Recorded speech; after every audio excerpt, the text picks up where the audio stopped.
Friends, it's always a problem from week to week to know which subject to choose.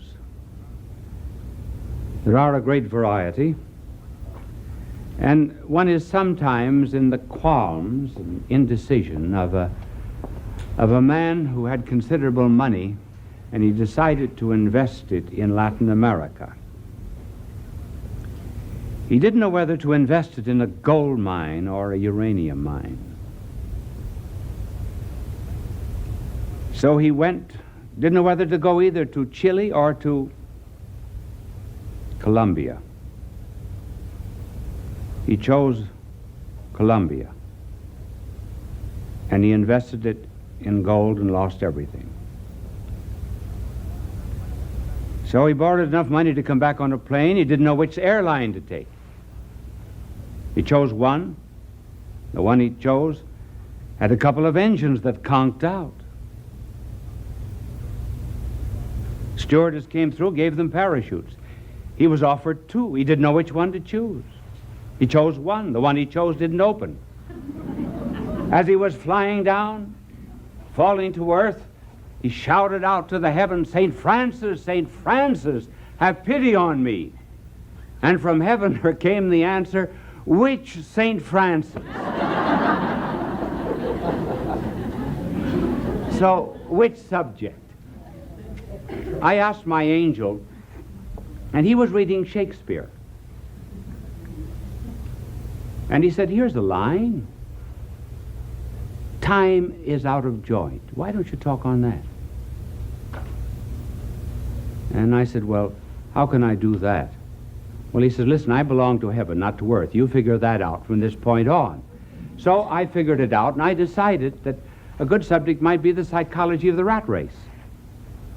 You know, people complain today that life is monotonous and dull, the daily routine of making one's living, the mechanized reiteration of getting up and going to bed, the same pleasures, the paycheck, the spending, the debt, the getting out of debt. Life is just a round circle, a maze like the rats run around in. The young, some of the young, not all, what might be described as the alienated youth, they have another way of describing it. They say that, oh, the only reason you exist is to get kicks out of life. So, what is the psychology of the rat race? What's the psychology of kicks? Well, in order to do that, to explain it, we have to explain the normal, first of all, the normal concept of time. That is to say, the way that we regard time with right reason. First of all, there is a past to time, and secondly, there is a present, and thirdly, there is a future. Now, these three are combined for us when we are living properly. We cannot have the present without the past, because the past is our memory. We know those who suffer from amnesia. Their present is confused because they have no past. Then the past is essential for experience as well. Then, present involves the future, with all of its goals, hopes, aspirations. So that normally, time is very much like listening to a melody or a symphony. You presently hear a note, but you tie it up with the other notes that have gone ahead. And you even anticipate certain notes, like, for example, dump, deedle, dump, dump. You know what that follows, or what follows that. So you even anticipate in music. Or life is something like a river. There's the flow, there's the source, and then maybe it pours into the ocean. And something underlying it all is the bed of the river. Now, that's the way time is to us normally.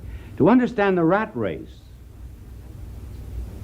And the alienated youth who talk about getting kicks out of life, we have to go back to the diagram.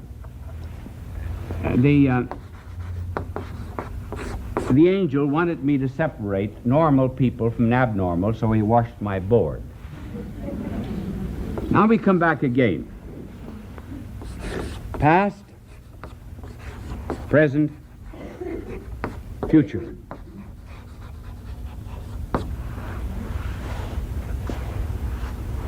They who say that life is meaningless, like a rat race, deny the past.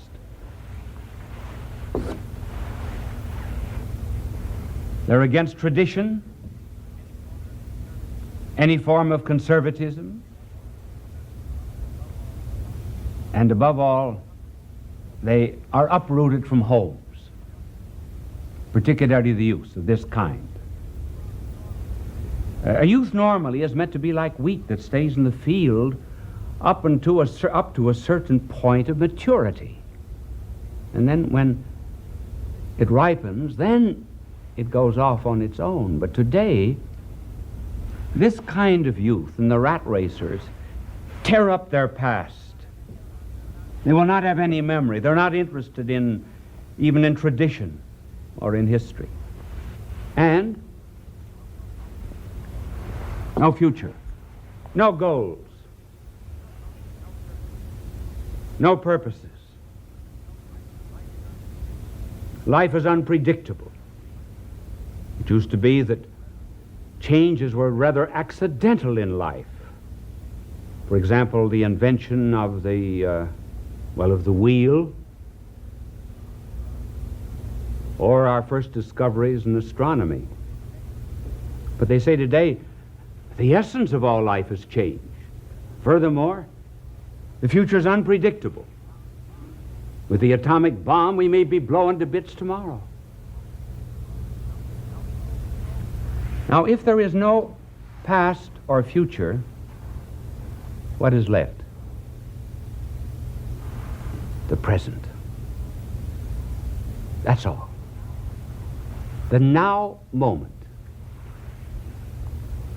The immediate. The sentient. Something that I can feel right now. But what I feel right now in this rat race has nothing to do with immortality or the future, nothing to do with the past. Now some, the extremists, among the rat racers and those who want to get a kick out of life, they try to intensify the present moment. Get as much as one can out of that instant. So, well, let's take some dope. You get a kick out of it. Get drunk. Speed. Why did you rob the store? I got a kick out of it.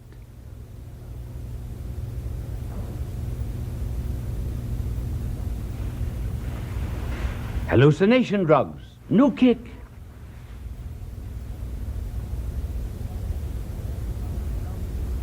And the result is that they're always rebels. Rebels in protest against ideals and against the past. And they're very strong, intense in their protests. They'll carry a placard against placards, against government, against religion, against education, against schools, anything. But you ask them, well, what do you want instead? They don't know what they want. They only know that, well, I must live this particular moment, and that is all. Hence, dropouts. Why dropouts? Well, simply because you're planning a future, are you not? If you stay in school. And this type of people also, they never fall in love.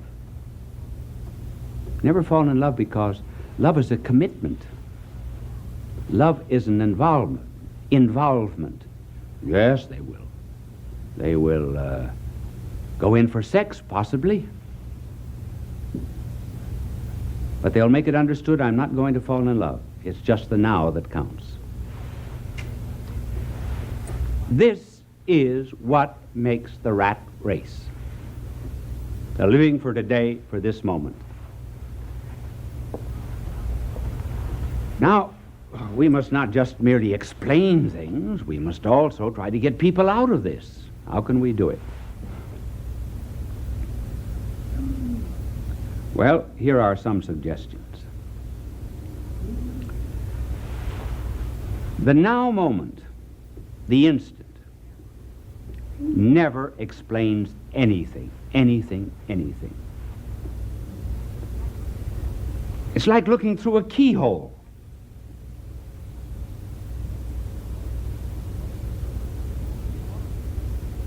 Or it's like taking a single tiny frame of a motion picture reel and concentrating on that frame. Makes no sense. What's the story? Furthermore,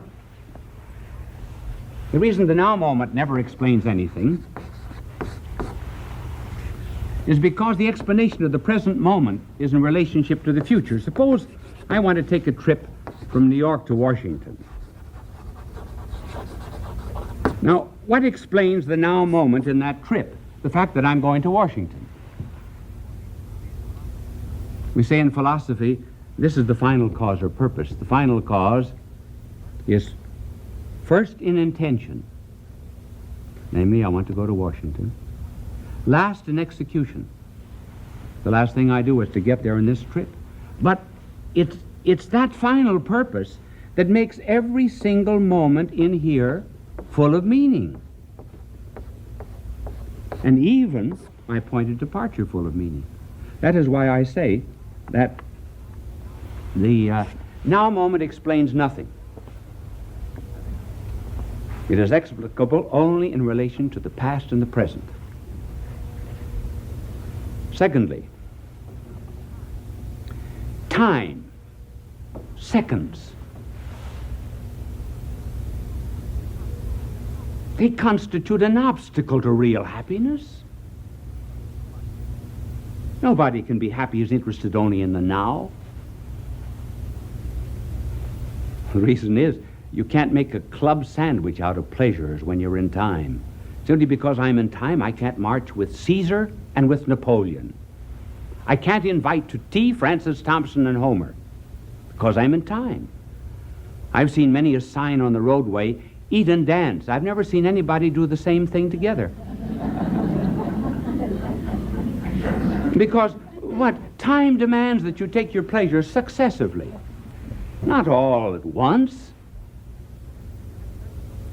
And have you ever noticed, too, that the more you are bored, the more conscious you are of time, second, like that aspirin dropping down, in that little slot. Time. People with headaches on the beat, time. For example, you're worried, now how long have I been here? How long have I been watching the bishop give this telecast? You see, you're not enjoying it. Now listen, for you up in Manitoba, let me tell you something. I just saw you. You looked at your watch. I don't mind that when you look at me in television. But don't do that.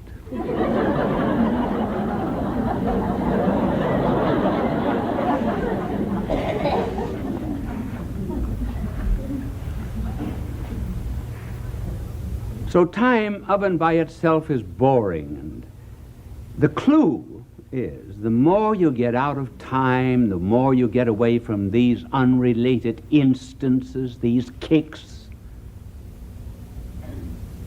the more happy you are. You listen to a symphony, You're engaged in an interesting conversation, and you say, time passed like anything. So you see, time is the enemy of happiness because it demands that we take our pleasures successively. If therefore we ever are to be perfectly happy, really happy, we have to get outside of time.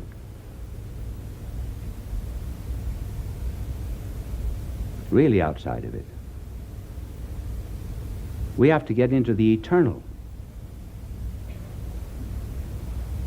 And then we can have all genuine pleasures at once. The point, therefore, that I am making is that the rat racers and those who live just for this second without any goals, purpose, meaning in life, they are unhappy. No wonder they have to go in for sedatives and 1,001 escapes. Because the now moment is boring. Now, to help them get out of it,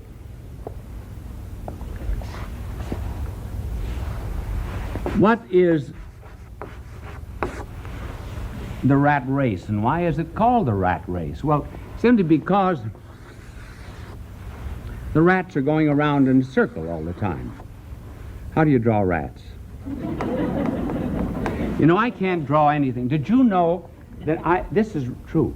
I was offered a free scholarship by the New York Art School because I couldn't draw. I didn't accept the scholarship because I knew they couldn't make a drawer out of me. Well, at any rate, rats constantly running and running around the cage here in a meaningless existence. And so with those who just have the now moment, here and there. Now, they seem to think, therefore, that the time is very much like a clock. Have you ever noticed that practically all of our watches, you see, are circular?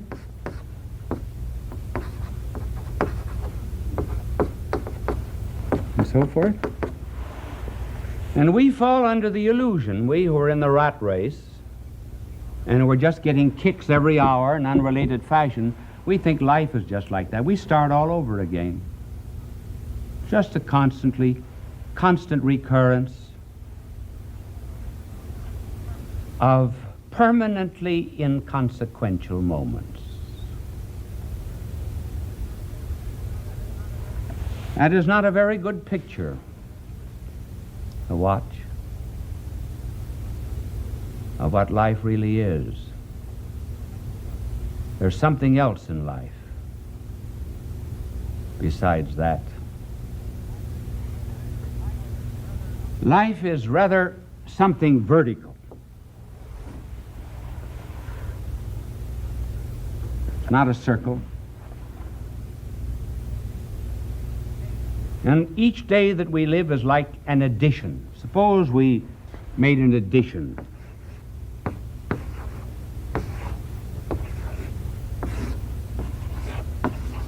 I hope that's right.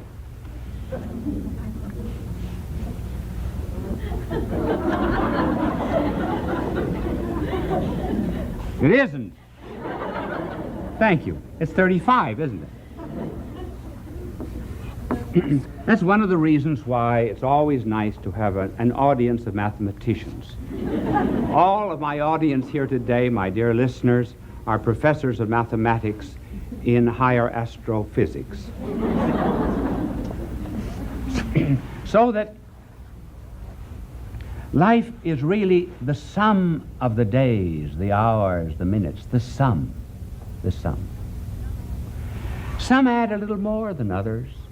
Maybe the column will run all the way down here. Maybe it'll be short.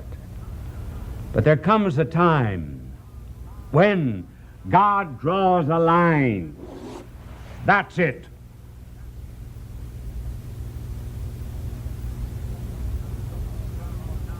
The so-called now moments are added up. The things you did in the so-called rat race are added up.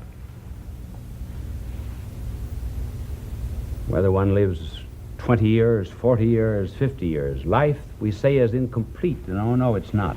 That completes it, that line, and he draws it.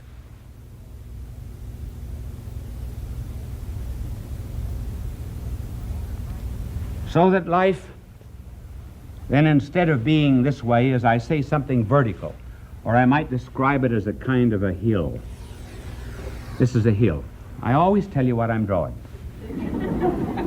This is a hill.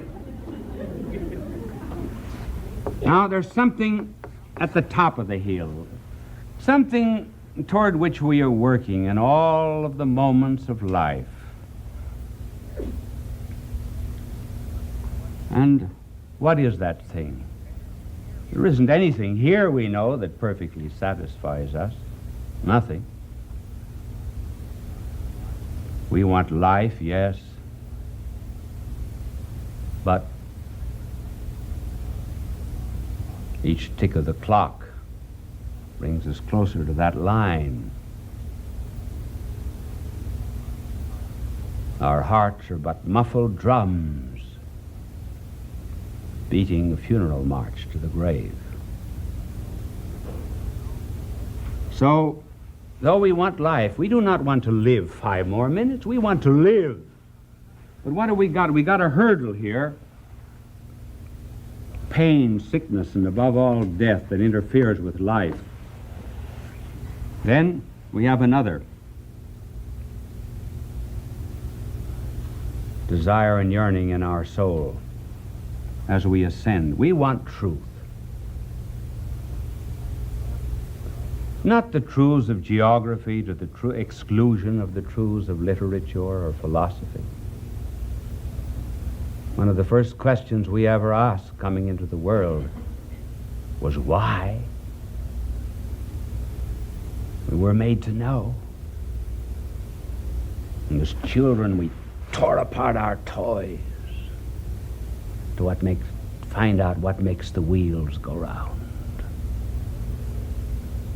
We are incurably bent on knowing truth. But we find that there's a hurdle in this climb, there's error. And there's something else we want love. And that love, too,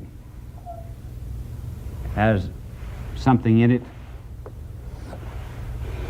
Even when it does remain fine and noble and clean, a day must come when the last embrace is passed from friend to friend, and there is nothing perfect that ends. So we find hate and satiety here. But because we're not living for the now moment, we know also that we wouldn't be wanting these things unless they really existed. There wouldn't be the fraction unless there was the whole. And so as reasonable beings, we ask ourselves, this life and truth and love that I am seeking for, where find it? Where's the source of it?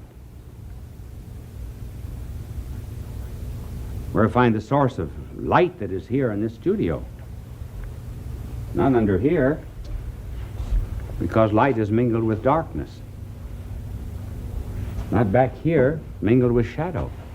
If I'm to find the source of light that is in the studio, I have to go out to something that has no admixture of darkness in it. I must go out to something that is just pure light. So as a reasonable being, I say that if I am to find the source of the life and the truth and the love that I want, and that is what I really want, I have to go out beyond to a life that is not mingled with its shadow death, to a truth that is not mingled with its shadow error, to a satiety, to a love that is not mingled with its shadow hate and satiety. I must go out to something that is pure life, pure truth, pure love. That is the definition of God. This is not the rat race. This is the race for happiness. And our joy is this, that it doesn't take much time to make us saints and happy. It only takes much love.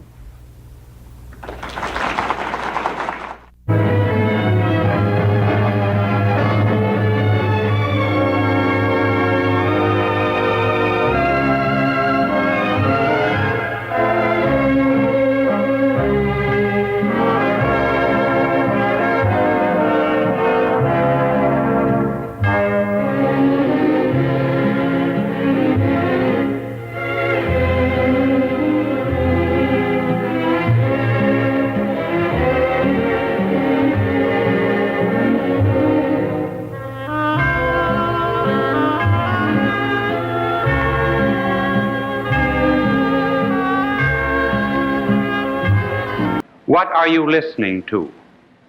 994 answered, my wife.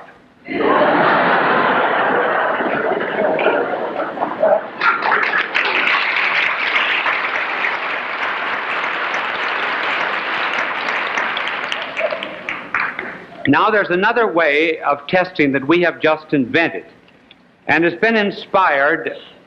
We're going to call it the Beardrex method of rating. And the system is you line up about 50 men at a bar. You put the program on at the end of the bar. If the program is interesting, naturally the men will not drink so much. So for every one who orders a drink, 5% is subtracted from 100% and you get your rating. For example, if there are, 100 men at the bar and 10 ordered drinks, your rating is not very good. So we've had an experimentation made in Wilkes-Barre, Pennsylvania, and this is really and truly an historical instance. It seems that in Wilkes-Barre, Pennsylvania, some time ago, this bar was lined with customers. And one man at 9 o'clock on Monday said, I want to hear Bishop Sheen. So the bartender put on Life is Worth Living. Nobody protested. Everybody seemed to enjoy it. They waited until the program was over. Another week passes. Same individual comes back. He said, turn on Life is Worth Living. The bartender went to the television set and he turned the dial quickly. He says, oh, no, you don't. Do you know how much we took in last Monday night from 9 to 9:30? 10 cents.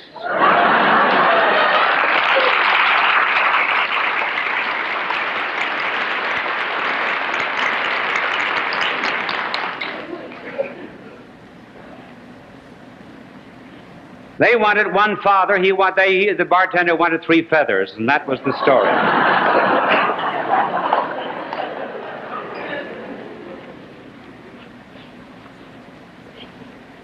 Well, tonight, I'm just going to tell some simple stories tonight around the theme, best city in the world in which to be broke.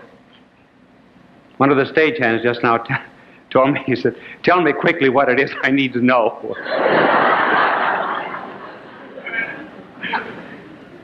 Well, first of all, I have to preface the city by this little spiritual reminder. It's a city in France, actually, the southern part, the very base of the Pyrenees. You've heard about it. It was in a movie, The Song of Bernadette. The city of Lourdes. In that particular city in the year 1858, which was very important because 6 months in either direction of that year, our modern world to some extent was born. Darwin wrote his Origin of Species. Mill wrote his Essay on Liberty. Karl Marx, the founder of communism, wrote the introduction to the Critique of Political Economy. And then another world broke onto this. And there appeared to a little girl by the name of Bernadette, the Blessed Virgin at Lourdes. Well, obviously there has to be some verification. Because if there is none, Well, then what's to prevent any psychotic or dreamer coming along and saying God or an angel appeared to me? So they investigated Bernadette. She was found to be very humble. That's one of the conditions. I know one investigation that stopped very quickly when this person claimed that God had appeared to her, and the investigating committee said, "Are you the saint?" And she said, "Yes, I'm the saint." That ended it. And then in addition to that, there had to be other tests made that were scientifically verifiable, such as miracles.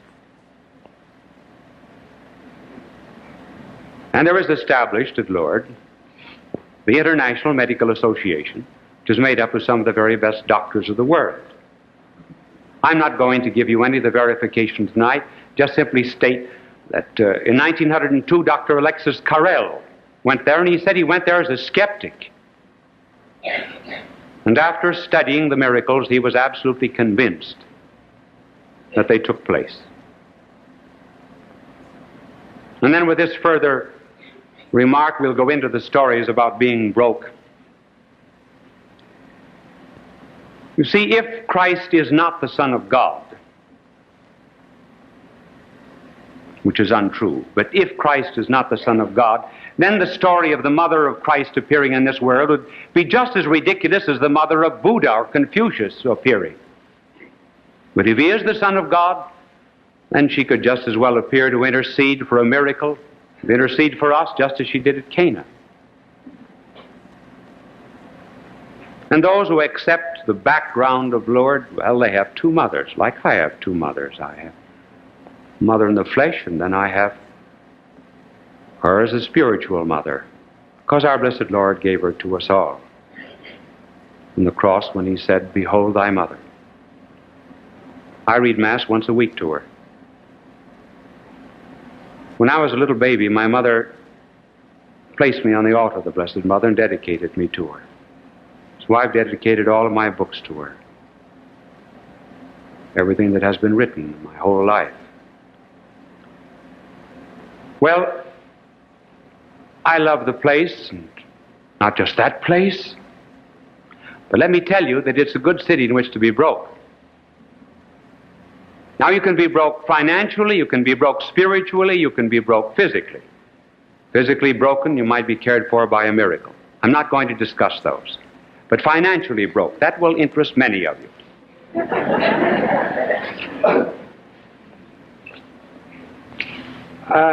I have already told you that I was in school until I was 29.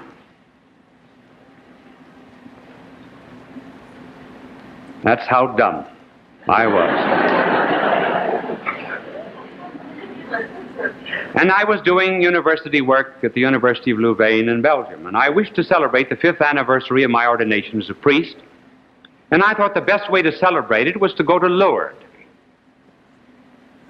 which is about 16 or 18 hours away from Louvain in Belgium, all the way down almost to the border of Spain. Well, I had just enough money to go to Lourdes, but not enough to live on once I arrived. I asked my brother, who was studying medicine at the University of Louvain, if he had any money. And he was a typical university student, too. So I said, well, if I have faith enough to go down to Lourdes to celebrate the 5th anniversary of my ordination, it's up to the Blessed Mother to get me out. So I arrived in Lourdes broke. I then decided that if she was going to pay my hotel bill, she could just as well pay a big one as a little one.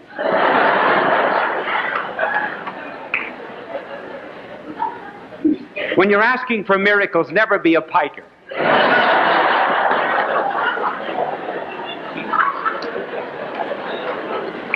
Well,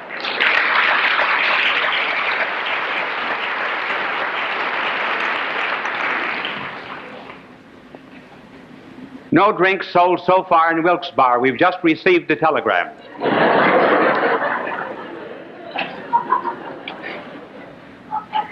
He was a lone drinker. They took in only a dime. You notice that? Well, the first-class hotel in Lourdes would be fourth class here in New York City. But at any rate, it was first class there. So I decided to make a novena of prayer, that is to say 9 days. The 5th day I received my bill. It was positively staggering. I had visions of French jails and gendarmes and American consuls, but I stuck it out for 4 more days. So the 9th morning came, and I was very hopeful. I went down to the grotto, nothing happened.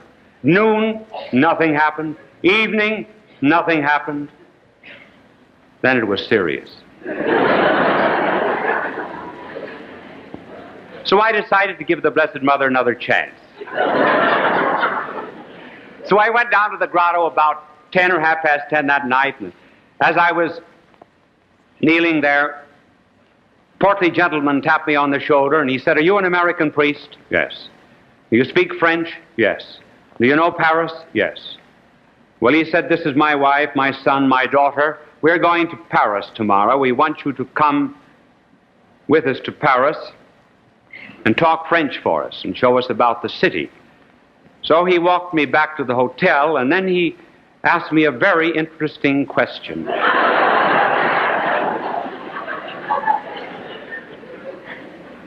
He said, "Have you paid your hotel bill?"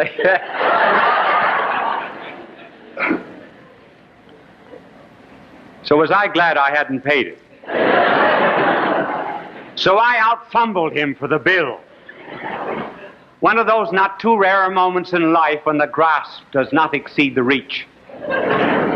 So I went to Paris with him and stayed a week, and at the end of the week he said, do you mind taking my address at the bottom of a check? You can visit us when you return to New York. And I said, "Well, no, not particularly." So I arrived back in Louvain with much more than I started with. And that family and I went back to Lourdes 3 times together to thank Our Lady for introducing us one to another. Now, the moral is not to go to the Waldorf and run up a bill.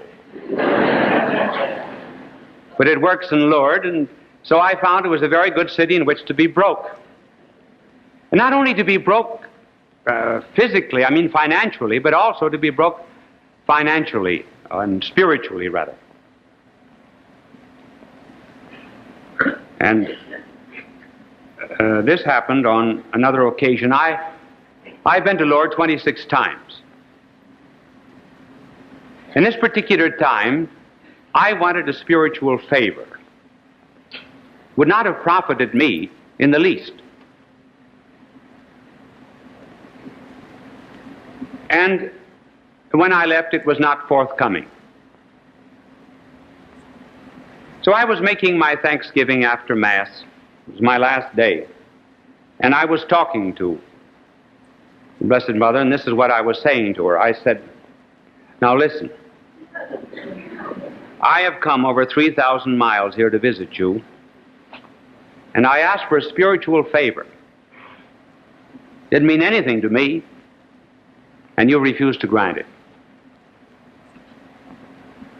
Now you can keep it. I don't want it."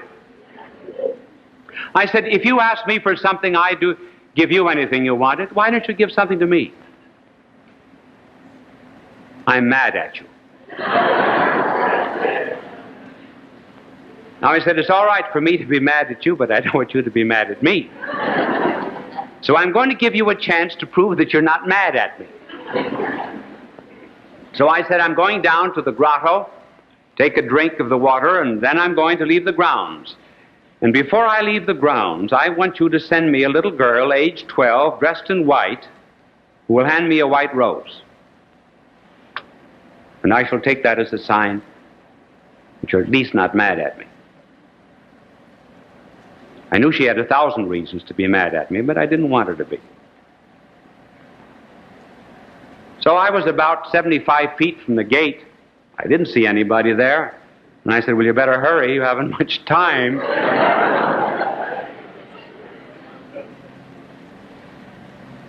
So I got to the gate, and right behind it was a little girl, age 12, dressed in white, and she handed me a white rose. I suppose that's why I'm talking about her tonight. It reminded me of a line of Chesterton's, that her son climbed up her body as a tower of ivory and kissed upon her lips a mystic rose. And that's what she gave me. Then one other experience has to do with being spiritually broke, for I was broken in this instance. I had been there about 7 or 8 days, and the train left for Paris at 8 o'clock in the evening. And I went down to the grotto about 7, just to say a little farewell. And I ended up with this little prayer. I said, I want you to send me some trouble, some inconvenience, something that will be very hard for me, and because of it, somebody else will be helped very, very much. Now let me tell you, that's one prayer that's always answered. That never fails. Because sometimes, you know, when we're young, our mothers give us bitter medicine, and they say it's, well, for your own good. Sometimes the bitter medicine, too, can be for other people's good. And she gives bitter medicine from time to time. I can remember over a period of a couple of years that I seemed to get every hard cross always on her feast day. Never it was. But, so after making that prayer, I hurried back to the best hotel in Lourdes. I always stay there since. And I ran up, as is my wont. I ran up the stairs 2 flights at a time. First flight, I got the impression somebody was following me. Second flight, somebody following me. Third flight, ran down the corridor, somebody was after me. Turned around, there was a young woman there from Holland. I said, are you following me? She said, yes. I said, why? She said, I don't know. She said, I saw you in procession this afternoon, and I just decided that I wanted to talk to you. I said, anything I can do for you? She said, no, I'm an atheist. I said, oh, no, you're not an atheist. You wouldn't be here if you were an atheist. I said, you probably lost the faith, and she said, yes.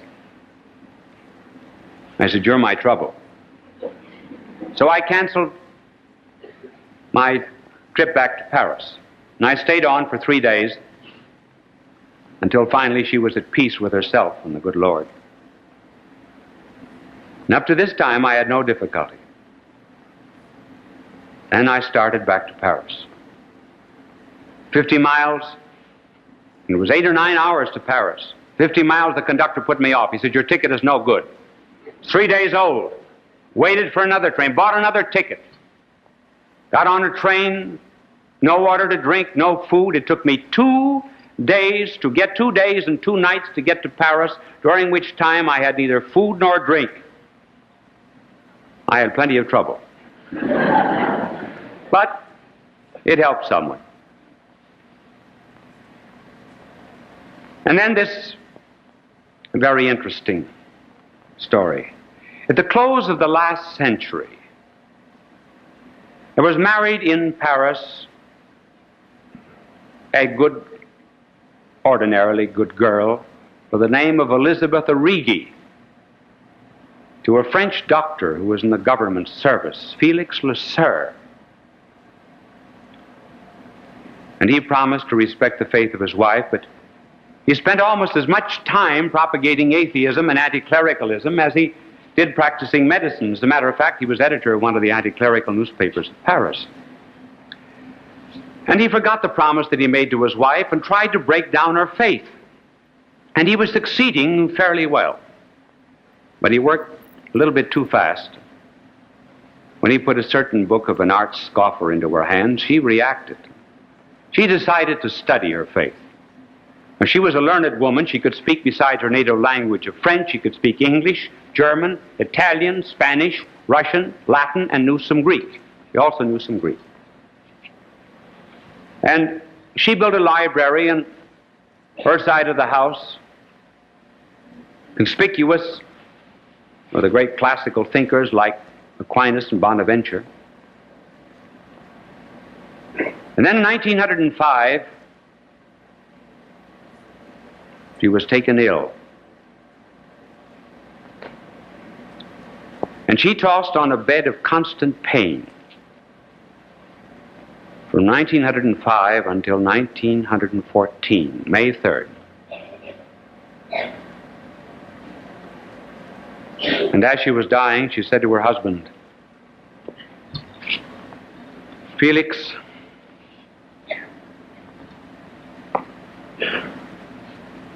when I am dead,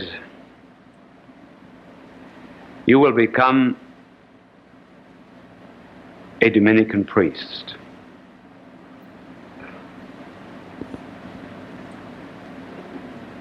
He said, "Elizabeth, you know my sentiments. I've sworn hatred of God and religion. I shall live in that hatred, and I shall die in it." She repeated her words and passed away. Rummaging through her papers, he found her last will and testament. And it read,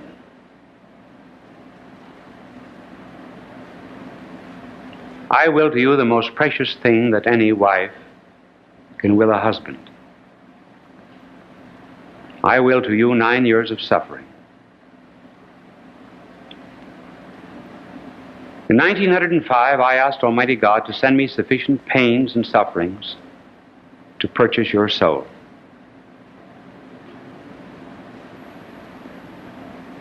Prayer alone was not enough. And on the day that I die, you will have been bought and paid for. Greater love than this no woman hath, that she should lay down her life for her husband.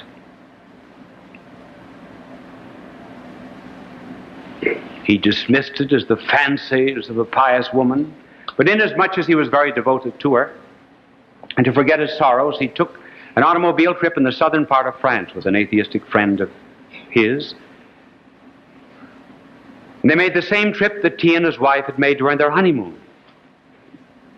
Just for sentimental reasons, he stopped in front of a little church into which he had gone to visit during the honeymoon. And he almost seemed to hear his wife speaking to him, saying, "Go to Lourdes." But he had been to Lourdes, he had written about it, he had proven that Lourdes was a fraud and a superstition. So he dismissed the thought. And then in August 1914 came the World War. Dr. Lasserre was charged by the French government to take important documents to Bordeaux. And seated on the box of documents in the long corridor of the French train, for the second time the message, seemingly from his wife, "Go to Lourdes, go to Lourdes." He compromised and went to Paris-le-Monial. Third time the message, and he went to Lourdes. Rank unbeliever. Standing before the statue of Our Lady, suddenly he received the gift of faith. So total and complete was it that he had not to go through any process of juxtaposition and say, "Well, now that I believe, how will I answer this difficulty, or how will I answer that difficulty?" He saw all of error in its stupidity, naked stupidity. Well, the conversion of Dr. Lasserre was about as exciting as the news of the bombardment of Rheims. He went to Rome in company with Father Janvier, the orator of Notre Dame, an audience with Benedict XV. Dr. Lasserre said to His Holiness, "I intend to become a Dominican priest." Holy Father said, "I forbid you. You must remain in the world and repair the harm which you have done." Benedict XV then spoke a few words to Father Janvier, and then turning to Dr. Lasserre said, "I revoke my decision. I know of no better director of consciences than Father Janvier." Lent 1924, I made my retreat in the Dominican monastery of Caen in Belgium, where 4 times a day and an hour each time I made my retreat under and received the spiritual direction of Father Lasserre, Dominican and priest, who told me this story. And it's not often that you can make a retreat under a priest who every now and then again will quote and say, as my dear wife Elizabeth said. And these are the stories of what happened in the city